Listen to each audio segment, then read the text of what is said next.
Now at 6, Freeman Health System announces it's released its final COVID-19 patient. Plus, Missouri Governor Mike Parson lays out plans for the state's COVID response moving forward. And the city of Pittsburgh plans to spend nearly $300,000 on accessibility improvements at City Hall. The 4 states' most watched news starts now. For the first time in 2 years, Freeman Health System announces it has no COVID patients. This is KOAM News at 6. KOAM's Bronte Sorotsky joins us in the studio with more. Dow, it was an emotional day for healthcare professionals at Freeman. After battling the pandemic for the past 2 years straight, Freeman healthcare workers can return to a state of normalcy. Their last COVID-19 patient was released yesterday. Now, their COVID unit can be opened up to non-COVID ICU patients. Freeman officials and nurses are celebrating patients who left the hospital stronger and healthier, as well as honoring those who lost their fight against COVID. Now, we know that we will have COVID patients in the future. We understand that. But there's never been a time when we're better equipped to handle it. We have so many tools and resources now at our disposal that we didn't have when COVID-19 first emerged. So we will continue to be here for our local communities. We'll continue to be here for COVID patients. We work so hard.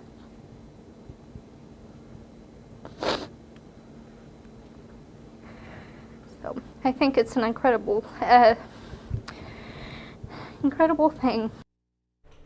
Nurses also noted this is the first time the COVID unit has been that quiet in the last 2 years. I'm Bronte Sorotsky for KOAM News. Bronte, thanks. Missouri Governor Mike Parson declares an end to the COVID-19 crisis in Missouri. The governor this afternoon said effective this coming Friday, local health departments will transition to an endemic response. Universal contact tracing will be discontinued. Response to the virus will be based on community levels. Dashboards will be updated weekly. This new approach will be flexible, allowing for accommodation should COVID cases surge. We will discontinue detailed county-level individual case reporting and adopt the CDC's color-coded community-level identifiers for regions and counties. You can see the entire news conference on the KOAM News Now YouTube page. It's cold and it's damp out there. Doug Heddy. It is, after we had the bands of showers, thunderstorms for us last night, some strong, some severe weather across the region as we had a big band across southeastern Kansas, a late band that rolled mainly along and south of I-44, and then behind it today, we've had the clouds, we've had the light showers kind of working through. Over the past couple hours, temperatures have also been dropping, but we are getting some sleet mixed in. Where you see the yellows, a little bit of orange, those are bands of sleet. So we are getting some sleet pockets. Now temperatures are near 40, so it's not a big deal, but we're seeing it. Here's the back edge, Independence up towards Chanute. This will rotate through. So we're got about another 2 hours that we're going to see these light showers and light sleet showers. And then these will roll out of here. We'll start to clear out a little bit later on tonight. However, we have a lot of little waves which are going to affect us in the next few days. Upper 30s to near 40 over the next several hours. We'll drop back lower 30s later on tonight. We'll look at our next system here in just a bit. Catch you then. Parts of northwestern Arkansas were heavily damaged by a tornado early this morning. This is video out of Springdale. Officials say 7 people are in the hospital, 2 in critical condition. The city's mayor issued a disaster emergency proclamation and says the state has offered their support. Emergency crews from Fayetteville are also assisting with the cleanup. Significant damage was done to a warehouse and an elementary school. The McDonald County message on their Facebook page showing support for those affected, including the students and staff of that elementary school. Officials also noted that some of their district's teachers live in the Springdale area and are affected by the storm damage. That local impact is reinforcing the McDonald County District's hope to have a school bond passed to build new storm shelters. Voters will decide that $21 million bond next Tuesday. It would fund storm shelters at 6 of the district's campuses, that being Anderson Elementary and Middle School, Knoll Elementary, Rocky Comfort Elementary, Rock Elementary, and Pineville Elementary Primary. Safety for the students during the day that school is there, as well as the staff that are working during the day at these buildings that will be able to have these storm shelters, but also the community members around these storm shelters will be able to access these storm shelters in the event of an emergency. Officials say the bond would not change the current tax rates. City of Pittsburgh is spending nearly $300,000 to improve the accessibility of City Hall. Commissioners approved a plan to pay $284,000 to Sproul's Construction out of Lamar, Missouri. According to the plan, crews will remove an existing staircase at the front of the building, raise the entry floor level to match the reception area, and build a new ADA-compliant ramp.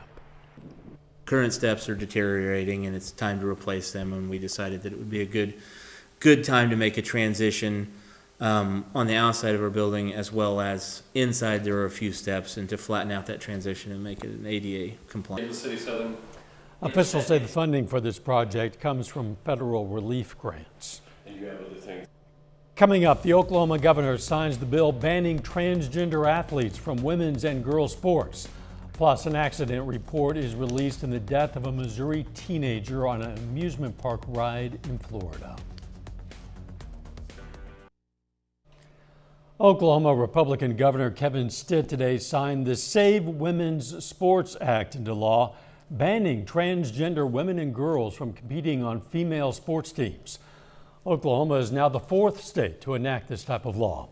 Supporters of the ban argue that trans athletes have an unfair advantage. Opponents say the problem doesn't exist in Oklahoma and that the law will endanger transgender kids. The Missouri House is advancing a bill to defund Planned Parenthood and put more restrictions on abortions. Lawmakers yesterday gave the measure initial approval on a voice vote. The bill is the latest attempt by Republican lawmakers to block any public funding from going to Planned Parenthood, including clinics that do not provide abortions. The measure also bans fetal tissue donation and would allow family members to file wrongful death lawsuits if babies are born after an abortion attempt and then die. We're learning more about the amusement park death of a 14-year-old Missouri boy in Orlando, Florida. An accident report says the teen's restraints were still in the locked position, but questions remain about why the boy was allowed on the ride in the first place. Reporter Manuel Bajorquez has more. A memorial now stands just feet away from where 14-year-old Tyree Sampson died. His cousin has started a petition to shut the ride down. Please, if you got to put your kid's name, everybody's name on there, just put them on there so we can get this took down. Sampson fell to his death last Thursday during the Orlando Freefall ride's 400-foot descent at 75 miles an hour. A newly released accident report says Sampson came out of the seat as the ride began to break, adding the harness was still in a down and locked position when the ride stopped. This photo shared on social media appears to show Sampson before the ride. The ride's owner, Slingshot Group, told us last week it's designed to run only when riders are locked in. And they have to be secured with a harness, and the ride cannot operate unless that is the case. But the manual from the ride manufacturer specifies a weight limit of 287 pounds and says of, quote, large guests, check that they fit within the contours of the seat and the bracket fits properly. If this is not so, do not let this person ride. Sampson, an 8th grade football standout from Missouri, reportedly weighed more than 300 pounds. Ken Martin is a ride safety expert. What do you see having to change? I think we're going to see a little more emphasis on operator training. And we have to have those guys properly trained. Slingshot Group, which owns and operates the ride, has vowed to cooperate with authorities. Icon Park, where the ride is located, has vowed to do the same, but it's also demanding that another ride there, owned by Slingshot, be shut down until investigators can determine that both rides are safe. Manuel Bajorquez, CBS News, Miami. A little later, how some local students are having a little fun with a canned food drive. Plus, we still have some showers sticking around, maybe even a little bit of snow in the forecast. We're going to look at that coming up.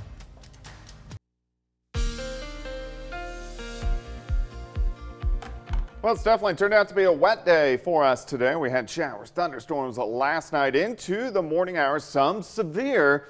And then turning much colder this afternoon. We've had on and off showers, even sleet mixed in. You're looking at a live tower cam. This is our Lander Chevrolet tower cam on the southeast side of the city.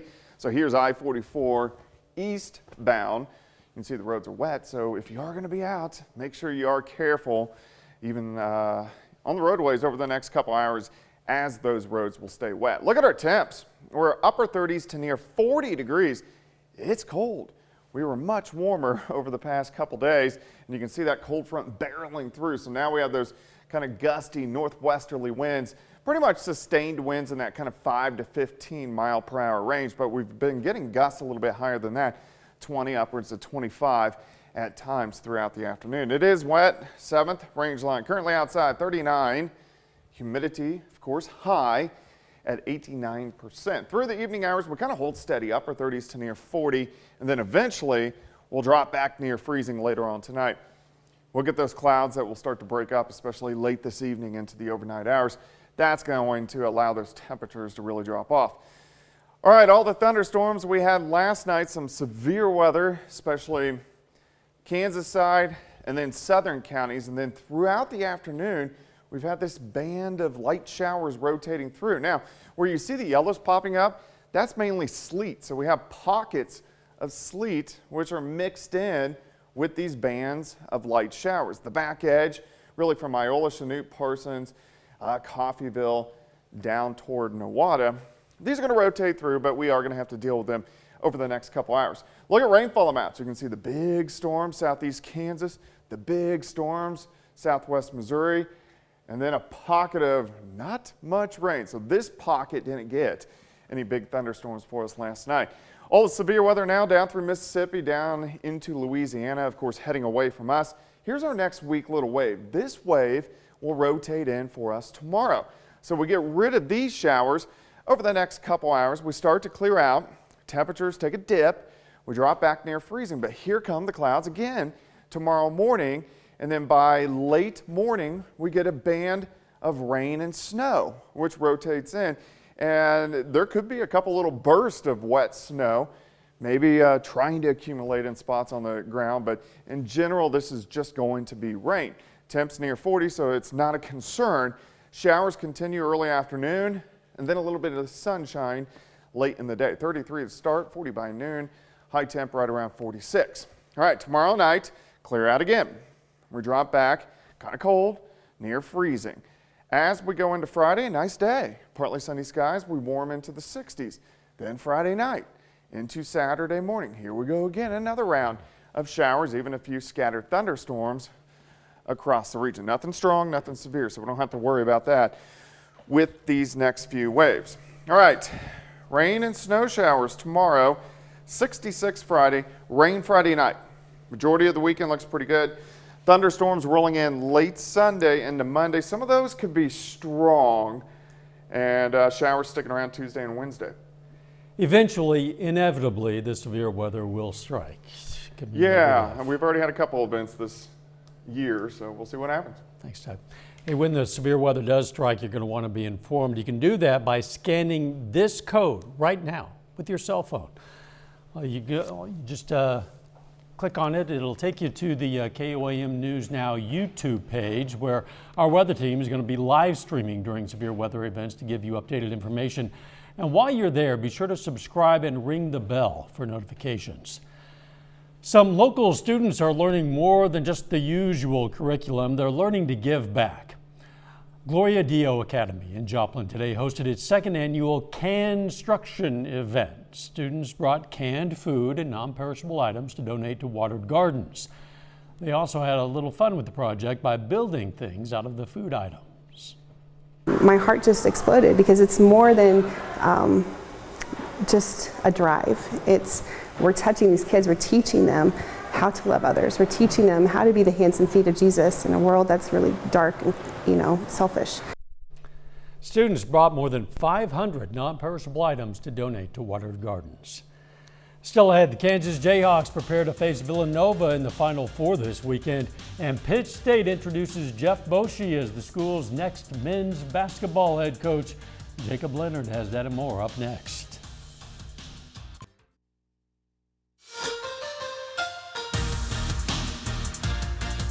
Pittsburgh State officially introduces Jeff Boschee as its next men's basketball head coach tonight. PSU hosts a meet and greet at Crestwood Country Club in Pittsburgh, giving the community and fans a first chance to see their new head coach. And Boschee was named Pitt State's next men's basketball head coach back on March 9th. He's the 16th head coach in program history. Replaces Kim Anderson, who announced his retirement in early March. Boschee spent the last 8 years coaching at Missouri Southern. Now here he is on what it's been like since taking the job a few weeks ago. It's been a whirlwind. Just returning texts, returning phone calls, meeting with the new guys, and getting on the road recruiting and bringing guys in on visits. And it's I'm ready for it to slow down and have a little bit of normalcy. But everybody here has been great and welcoming myself and our staff. The Kansas Jayhawks are just 3 days away from playing in the Final Four. The Jayhawks face Villanova on Saturday, aiming for a spot in the national championship. Now, these two teams, no strangers to meeting in the tournament. They actually met in the Final Four back in 2018 when Villanova beat Kansas on their way to the national title. Now, the winner of this one will face the winner of Duke and North Carolina in the national championship Monday night. You can play well and still not win. I anticipate highly competitive, but fun atmospheres and contests. And even though you're playing for the highest of stakes our sports has to offer, it shouldn't be lost that it's also a reward for job well done throughout the season and obviously in the tournament. The St. Louis Cardinals are 5-4 in spring training. The Cards have 6 games left in spring training, including today against the Washington Nationals. Look at this. This one, it's final. Got pretty ugly. St. Louis scores 4 in the first, 4 in the second, then 15 in the 8th. They go on to win it 29-8. Paul Goldschmidt goes 4 for 4 on the day with a home run. The Cards are back at it tomorrow night against the Marlins. The Kansas City Royals also on the field tonight. Had a spring training matchup with the San Francisco Giants. Kansas City falls in this one 9-5. Edward Olivares goes 3 for 5 with a double and an RBI. And that's it for sports. We're back with more news after this. Take time now to honor a local veteran. Donald Mitchell served in the U.S. Navy from 1950 to 54. The Walnut, Kansas native was stationed off the coast of Korea, and we salute Machinist Second Class Donald Mitchell, our 4-state hero. Here's a look at what's coming up tonight on KOAM News at 9 on Fox 14. Gas prices continue to be a sore spot, forcing a lot of people to turn to other forms of transportation. Also, a warning from Verizon about getting text messages, and the sender is listed as you. And going to meet this year's Cadbury Bunny that is actually a dog. That's on KOAM News at 9 on Fox 14. Hey, to be the first to see breaking news, weather, and sports, download the KOAM News app. It's free. It's in the Apple App Store, the Google Play Store. All you have to do is search for KOAM News app. It's cold out there, Doug. It is. We're right around 40 degrees. We have some light showers mixed in with some sleet over the next couple hours, and then we'll clear out late. But tomorrow, rain and snow showers through about the middle of the day, and then Friday and most of the weekend looking pretty good. Final sports notes. I had a great conversation with Jeff Boschee tonight. I'm taking the Pitt State men's head coaching job. We're going to have more from that. We talked about bringing his assistants over, what drew him to Pittsburgh State. We'll have more at 10, then we'll post the full interview later tonight on our website. Nice. Thanks for joining us. We'll see you right back here for KOAM News at 10. Let's make it a great evening.